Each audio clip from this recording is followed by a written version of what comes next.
ये डरने की जरूरत नहीं है। ईडी, सीबीआई, टीबीआई, लीबीआई, सीबीआई कुछ नहीं रहे। ईडी का छापा काहे अभी? बिना लहू बहे वहाँ इलेक्शन शांतिपूर्वक नहीं होता है। इस बार क्या होगा? खेला तो पहले से ही खेला जा रहा है। खेला हो गया है, खेला नहीं जा रहा, खेला हो किसने गया। किया खेला? ममता दीदी ने खेला कोर दिया है, एकदम एकदम चौल गया है खेला। नैरेटिव का खेल है और नैरेटिव जो गढ़ता है, बुनता है और एग्जीक्यूट करता है, उसकी जय होती है। और कहीं नहीं कि नैरेटिव बनने में इस बार भारतीय जनता पार्टी फेल हो गई। वो डिसाइड करेंगे ममता बनर्जी की कौन कितने बजे अपने घर से बाहर निकलेगा। बच्ची जब घर से बाहर पड़ रही है तो लॉ एंड ऑर्डर को मेंटेन करना ममता बनर्जी का काम नहीं है क्या? ममता बनर्जी के बराबर सिर्फ एक ही व्यक्ति है, वो नरेंद्र मोदी है। मुसलमान वोट कहीं भी भारतीय जनता पार्टी को नहीं मिल रहा और नहीं मिलेगा। नमस्कार, आप देख रहे देश पक्ष। मेरा नाम खुशी चौधरी है। देखिए, बंगाल में बवाल छिड़ा हुआ है और बंगाल में बवाल छिड़ा भी हुआ है तो सत्ता को लेकर, और जहां पर एक महिला मुख्यमंत्री हो उसको हटाना कहीं ना कहीं बहुत मुश्किल हो जाता है, क्योंकि ममता बनर्जी इतनी ताकतवर मुख्यमंत्री हैं कि वो तमाम दावे ऐसे कर देती कि पूरी सियासत हिला देंगे।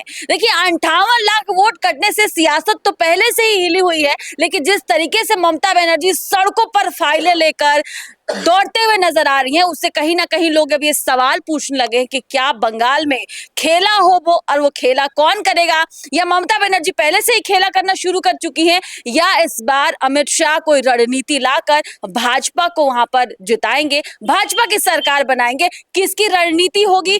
क्या कौन खेला करके इस बार बंगाल वालों का दिल जीतेगा? इसी विषय पर बात करने के लिए हमारे साथ देश पक्ष के chief and editor Sanjay Rana ji मौजूद हैं। सर, बहुत बहुत स्वागत है आपका देश पक्ष पे। सर, 58 लाख वोट काट दिए गए और ममता बनर्जी ने 5वीं बार इलेक्शन कमीशन को चिट्ठी भी लिख दी है। तो जो ये वोट कटे हैं, इससे नुकसान क्या ममता बनर्जी को होने वाला है या भाजपा को होने वाला है? देखिए, अगर जो वोट कटने की बात कर रहे हैं, 58 लाख जो वोट है, हमें नहीं लगता कि ममता बनर्जी को उससे नुकसान है। नुकसान हमें कहीं ना कहीं भारतीय जनता पार्टी का लग रहा है, क्योंकि जो ग्राउंड की रिपोर्ट आ रही है, जो ग्राउंड का समीकरण समझ में आ रहा है, वो समझ में आ रहा है कि हिंदुओं के ज्यादा वोट कटे। अगर हिंदुओं के ज्यादा वोट कटे हैं तो किसको नुकसान होगा? चिट्ठी तो ममता बनर्जी लिख रही है ना, वोट भाजपा को नुकसान कैसे हो जाएगा? देखिए, चिट्ठी लिखना उनका काम है। तुम्हारे या मेरे तब हो सकता है, वो हिंदू और मुसलमान हो तब। तो क्या ये चिन्हित कर दिया गया है कि जो मुसलमान वोटर है वो ममता दीदी के और जो हिंदू वोटर है वो भाजपा को वोट करेंगे? खुशी, देखो ऐसा है कि हम लगता है अपनी आंखें बंद कर लें, सच्चाई से तो बात अलग है। अगर सच्चाई से आंखें नहीं बंद करेंगी तो जो मुस्लिम वोटर है वो हमेशा भारतीय जनता पार्टी को वोट नहीं देता है। सबको पता है, भारतीय जनता पार्टी के नेताओं को भी पता है, और नहीं पता है तो पता कर लेना चाहिए। कभी भी उनका वोटर नहीं है, वोटर हमेशा टीएमसी कराएगा। हाँ, हिंदू है, वो कहीं ना कहीं बटा हुआ है, अलग अलग जाति में अलग अलग समीकरण है, तो वो अलग है। लेकिन मुसलमान वोट कहीं भी भारतीय जनता पार्टी को नहीं मिल रहा है और नहीं मिलेगा। तो कैसे किला फतेह करेंगे? क्योंकि बीजेपी के तमाम नेता ये कह देते हैं कि बिहार तो झांकी है, अभी बंगाल बाकी है। देखिए, झांकी आपने बोला है, लेकिन हम बंगाल को बंगाली की तरह समझेंगे। देखिए, ममता बनर्जी ने खेला कर दिया है। जो फाइल लेके भागी नहीं है, वो अपने कार्यकर्ताओं को ये बोल दिया है कि ये डरने की जरूरत नहीं है। ईडी, सीबीआई, टीबीआई, लीबीआई, सीबीआई कुछ नहीं रहे। हम हैं तो अपना काम करो। और इससे नुकसान भारतीय जनता पार्टी को होगा और किसी को नुकसान नहीं हो रहा। तो लोग तो ये कह रहे हैं ना कि कौन सा काला चिट्ठा है आईपैक का जो ममता बनर्जी लेकर कैमरे के सामने लेफ्ट राइट भागते हुए दिखाई दे रही है? ये बताइए, उन्होंने ममता बनर्जी ने एक चीज बोली है, आपने सुना होगा कि वो आईटी हेड भी हैं। जो आईपैक के हेड है वो आईटी हेड है टीएमसी के। तो भाई, अपनी पार्टी के अगर फाइल लेके भाग भी रही है, हर बार मैं पूछता हूँ, ईडी का छापा काहे अभी? पहले छापा पड़ जाना चाहिए था। ये इलेक्शन के समय क्यों छापा पड़ता? देखिए, छापा पड़ने से कहीं ना कहीं एक माहौल उसको गर्म किया जा रहा है। और माहौल गर्म कैसे होगा खुशी? माहौल गर्म होता है इस तरह से कृत्य करने से, इस तरह से काम करने से। और ममता बनर्जी ने माहौल को अपने पक्ष में कर लिया है। ये तो कंफर्म हो गया है कि कहीं ना कहीं टीएमसी आज के दिन में भारतीय जनता पार्टी से 100 सीटों का तो एज है, कम से कम बता रहा हूं। और अगर परसेंटेज के हिसाब से बात करेंगे, जो ग्राउंड की रिपोर्ट है, देखिए पिछले बार भी 10% का अंतर है। आज भी लोगों से बात करिएगा तो 9% का अंतर आज भी है। 9% बहुत ज्यादा प्रतिशत होता है, इसमें समीकरण बदल जाते हैं। एसआईआर को लेकर इतनी खलबली मची और तमाम राज्यों में एसआईआर चला, लेकिन ज्यादातर बंगाल में ये देखने को मिला कि झुंड के झुंड घुसपैठिए बॉर्डर पर भागते हुए दिखाई दिए। और कहीं ना कहीं बीजेपी ये दावा भी कर रही है और तमाम लोग भी ये कह रहे हैं कि जो घुसपैठिए भाग गए हैं वहां से, वो ममता दीदी के वोटर थे, ममता दीदी ने बसाया हुआ था। तो अब किला फतेह करना भाजपा के लिए आसान होगा। आपको क्या लगता है? देखिए, दो तरह की रिपोर्ट होती है। एक होती है जो आप ग्राउंड में समझ रहे हैं ग्राउंड है क्या, और एक होती है मीडिया द्वारा बनाया गया। तो इसमें मीडिया द्वारा नहीं जाते, तकरीबन तकरीबन मोटा मोटा अगर मान के चलेंगे तो जो लॉस हुआ तकरीबन 2.25 करोड़ वोटर का है, और 2.25 करोड़ वोटर में 98 लाख अभी तक कटे, बाकी और कट सकते हैं, लेकिन majority of them are Hindus.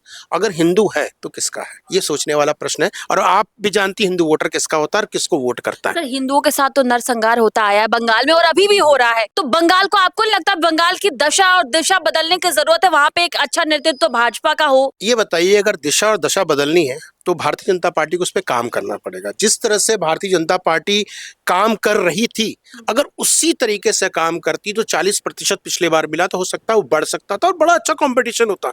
लेकिन खुशी समस्या ये है कि ये जो ईडी की रेड है और ममता बनर्जी का जो एक्शन था, वो कहीं ना कहीं भारतीय जनता पार्टी को नुकसान करेगा।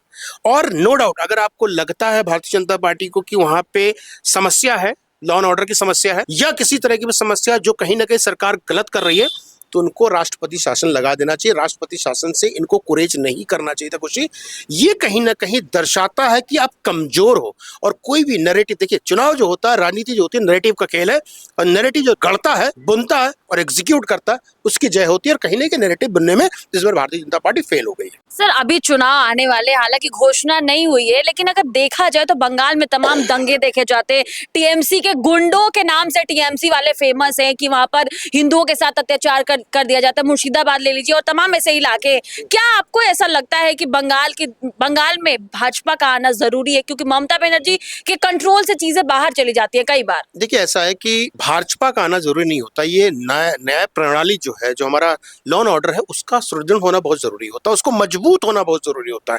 वो देश का कोई भी अंग हो, देखिए न्याय व्यवस्था से ही पूरा देश चलता। हम और आप कहीं ना कहीं न्याय से जुड़े हुए हैं। अगर संविधान से नहीं जुड़े होते तो देश कैसे चलता? तो संविधान के द्वारा रचित होता है, संविधान द्वारा उसको प्रसारित किया जाता है और उसको एग्जीक्यूट किया जाता है।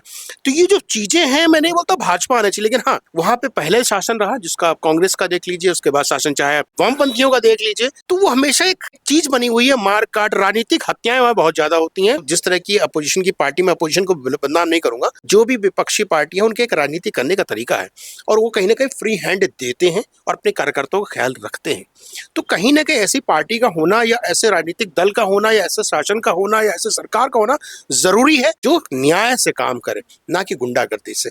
तो उसके लिए मैं तो, अगर मुझसे अगर पूछेंगे मेरा ओपिनियन खुशी, मैं तो चाहता हूं कि राष्ट्रपति शासन होना चाहिए और 1 साल पहले लग जाना चाहिए, और जो चुनाव होना चाहिए था वो राष्ट्रपति शासन के अंतर्गत होना चाहिए था। बंगाल में कई बार इलेक्शन में देखे गए हैं कि वहां पर दंगे होते हैं, कभी एमएलए को मार दिया, कभी एमपी को मार दिया, मतलब बिना लहू बहे वहां इलेक्शन शांतिपूर्वक नहीं होता है। इस बार क्या होगा? खेला तो पहले से ही खेला जा रहा है।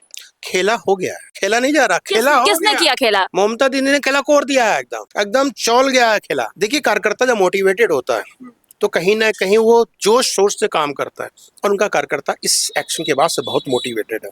और जो भारतीय जनता बड़ी सभ्य पार्टी मानी जाती है। गुंडागर्दी, अराजकता, मारपीट, अपहरण, ये सब चीजों को नहीं रखा जाता उसमें, उसको मानते नहीं। अगर उसके कार्यकर्ता ऐसा करेंगे उसको बाहर कर दिया जाता है। तो वो चीजें कहाँ पे हो रही, वहां पे हो रही है। तो आप समझिए, यहाँ का कार्यकर्ता या कैडर जो उसको बोलते हैं, या वोटर बोल दीजिए, तो कहीं ना कहीं बैकफुट पे है, वो जोश में नहीं आएगा, जोश में नहीं आएगा, बाहर नहीं आएगा, और बाहर नहीं आएगा तो नुकसान किसको है? क्या अमित शाह की रणनीति इस बार बंगाल में फेल हो जाएगी? देखिए, अमित शाह बहुत अच्छे रणनीतिकार हैं, लेकिन अगेन मैं बोलता हूँ, रणनीतिकार होना और रणनीति को ग्राउंड पे उतारना दो अलग चीजें होती हैं। उन्होंने बहुत सारे चुनाव, 14 का चुनाव हो, 19 का चुनाव हो, इवन तो 24 का चुनाव हो, उनके रणनीति के तहत ही लड़ा गया। उत्तर प्रदेश हो, चाहे आपका बिहार हो, चाहे एमपी हो, चाहे राजस्थान हो, नो डाउट वो गढ़ते गए।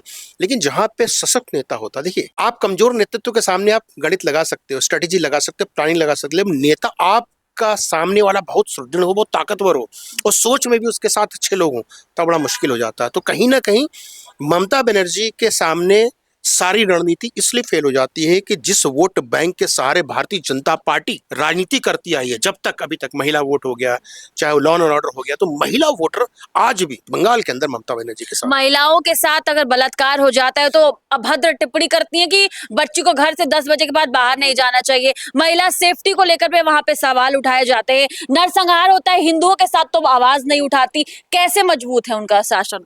देखिए, रेप की आपने बात की, महिला सुरक्षा की बात की, महिलाओं के साथ जो अत्याचार उसकी बातें की, लेकिन उसके लिए हम सब जिम्मेवार हैं। ये प्रशासन की जिम्मेवारी नहीं है, ये हमारे समाज की लेकिन जिम्मेवारी। मुख्यमंत्री के तौर पर वो ये अभद्र टिप्पणी कर सकती है कि वो डिसाइड करेंगे ममता बनर्जी की कौन कितने बजे अपने घर से बाहर निकलेगा। बच्ची जब घर से बाहर पड़ रही है तो लॉ एंड ऑर्डर को मेंटेन करना ममता बनर्जी का काम नहीं है क्या? बिल्कुल लॉ एंड ऑर्डर स्टेट में मैनेज करने का काम ममता बनर्जी का। ममता बनर्जी को उस पर काम भी करना चाहिए, लेकिन कहीं ना कहीं कुछ चीजें ऐसी होती हैं जो बियॉन्ड लॉ एंड ऑर्डर के हो जाता है, बियॉन्ड चीफ मिनिस्टर कंट्रोल के हो जाता है। वो तो समाज की सोच को भी बदलना जरूरी है। लेकिन हाँ, अगर हमें लगता है, शासन को लगता है, यानी केंद्र को लगता है कि वो शासन सही से नहीं चल रहा है, उस पर राष्ट्रपति शासन लगा करके उसको किनारे करिए ना। राष्ट्रपति शासन न लगा करके भारतीय जनता पार्टी क्या साबित करना चाहती है मुझे नहीं समझ में आता। लेकिन अगर मेरी पर्सनल लाइफ पूछी जाए या मुझे जो तो समीकरण समझ में आता है, कहीं ना कहीं अगर शासन में कमियां हैं तो उस पर राष्ट्रपति शासन लगना चाहिए और ममता बनर्जी के ऊपर नकेल लगनी चाहिए।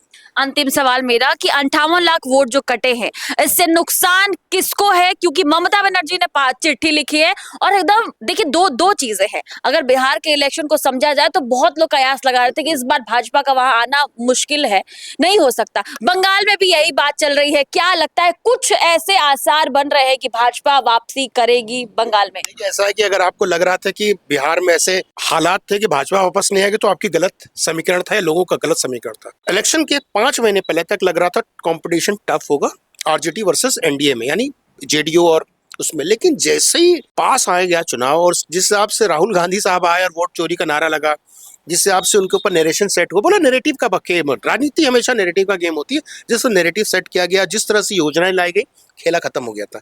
वहां पे भी खेला खत्म करने के चांसेस उनके पास ज्यादा है। वोट किसके कटे डजंट मैटर। आप प्लीज याद समझिए कि भारतीय जनता पार्टी 100 सीट पीछे से स्टार्ट कर रही है और टीएमसी 100 सीट आगे से स्टार्ट कर रही है। इतना अंतर, बहुत बड़ा अंतर है और भारतीय जनता पार्टी को बड़ा स्ट्रेटेजिकल चलना चाहिए था, अपने कार्यकर्ताओं को लेकर चलना चाहिए, जोश भरना चाहिए था। लेकिन अभी लगता है मुझे बहुत देर है। वो जोश आपको दिखाई नहीं दे रहा? मुझे नहीं दिखाई दे रहा और जोश आ भी नहीं सकता कि ममता बनर्जी के बराबर सिर्फ एक ही व्यक्ति है, वो नरेंद्र मोदी है। उसके अलावा कोई व्यक्ति नहीं है इस समय भारतीय जनता पार्टी में जो उनका मुकाबला कर सके, और प्रदेश लेवल पे कोई नेतृत्व नहीं है। और जब तक नेतृत्व आप नहीं खड़ा करेंगे तब तक आप प्रदेश नहीं जीत सकते। बहुत बहुत शुक्रिया। देखिए देखने वाली बात ये होगी कि ममता का क्षमता इस बार बंगाल में कितना देखने को मिलता है, क्योंकि एक सिर्फ बंगाल ही नहीं, कई राज्यों में इस इलेक्शन की चर्चा है और लोग ये जानने के लिए काफी बेताब है कि बंगाल में इस बार बीजेपी बाजी मारेगी या ममता बनर्जी वापस से आएंगी। जिस तरीके से जो ड्रामा चल रहा है अभी बंगाल में, वो कहीं ना कहीं इसमें सियासत भी हो रही है। आपको क्या लगता है इस बार बंगाल का बाजीगर कौन होगा? ममता दीदी ही रहेंगी या भाजपा बाजी मार सकती है? अपनी राय कमेंट सेक्शन में जरूर बताएं। देश पक्ष देख रहे थे आप।